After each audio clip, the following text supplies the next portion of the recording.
ইতিমধ্যে পরিকল্পনা শোনা যাচ্ছে হয়তো 21 তারিখে কোনো একটা প্রোগ্রাম কলকাতায় হতে পারে।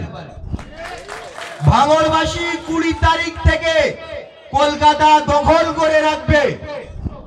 ভারতবর্ষ পশ্চিম বাংলার কোনো প্রশাসন কোনো বাধা এবছর ভাঙড়বাসীকে আটকাতে পারবে না। প্রথম ভাঙড়ের আমার সহযোদ্ধা এবং মা বোনেদের জানাই আন্তরিক শুভেচ্ছা ও ভালোবাসা। রাজ্য সরকার যেখানে মেলা খেলায় মেতে উঠেছে, সেখানে ভাঙড়বাসী পশ্চিমবঙ্গের প্রত্যেকটা অঞ্চলে তাদের রক্ত মানুষের শরীরে দেওয়ার একটা পণ নিয়েছে। আমার এক আগের ভাই বলছিলেন যে হাতিশালায় 6 লেনে গত বছর ভাঙড়বাসীর তরুণ তাজা যোদ্ধাদের রক্ত ঝরিয়েছে। সেই জায়গায় শাসকের চোখে চোখ রেখে এই রক্ত অর্পণ শিবিরের উদ্বোধন করেছে। আগামী দিনে একদিনে 2720টা রক্ত দিয়ে পশ্চিমবঙ্গে রেকর্ড সৃষ্টি করেছিল। সেই রেকর্ড ইতিমধ্যে ভাঙতে সক্ষম হয়েছে এই ভাঙড়বাসী। আজ তার শেষ দিন। শুধু বাংলায় নয়, আজ দিনের শেষে যখন দলের চেয়ারম্যান ঘোষণা করবে, আশা করছি ভারতবর্ষের বুকে এই ভাঙড়ের নামটা স্বর্ণ অক্ষরে লেখা থাকবে যে 4000+ রক্ত একটা অঞ্চল শুধু দিতে পারে।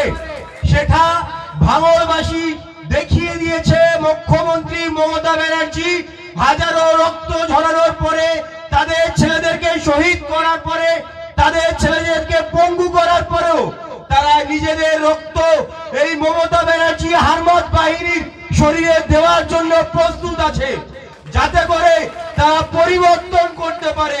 রক্ত ঝরানোর রাজনীতি নয়, রক্ত দেওয়ার রাজনীতি আইএসএফ করতে এসেছে।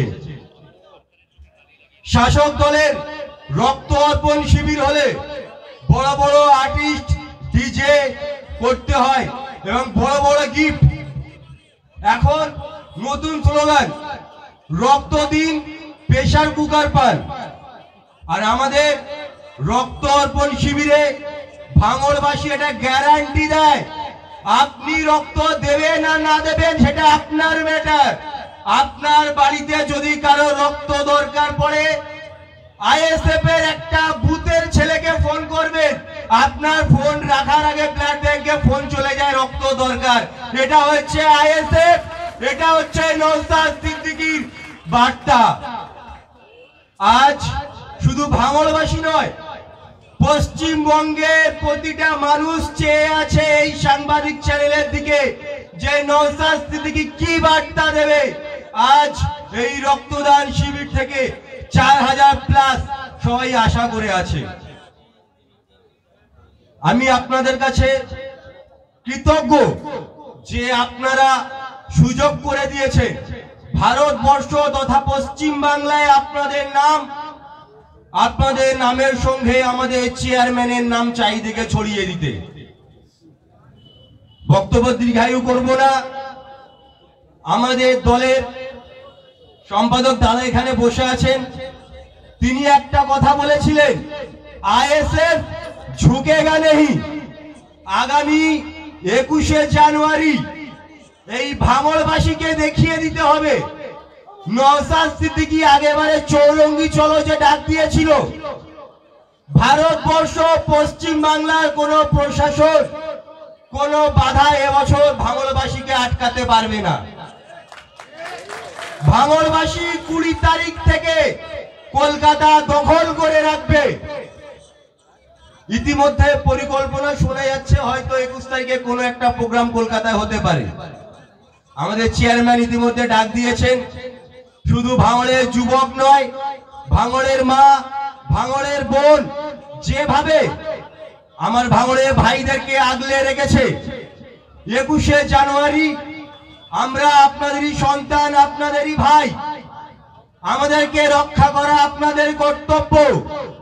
ভাঙড়ে হাজার হাজার মা বোনের কাছে বার্তা দিয়ে গেলাম, আপনাদের লক্ষ লক্ষ ভাই কলকাতায় থাকবে, আপনাদের হাজার হাজার মায়ের দায়িত্ব থাকবে আপনাদের সন্তানদেরকে রক্ষা করার। আমি আমার বক্তব্য দীর্ঘায়ু করব না।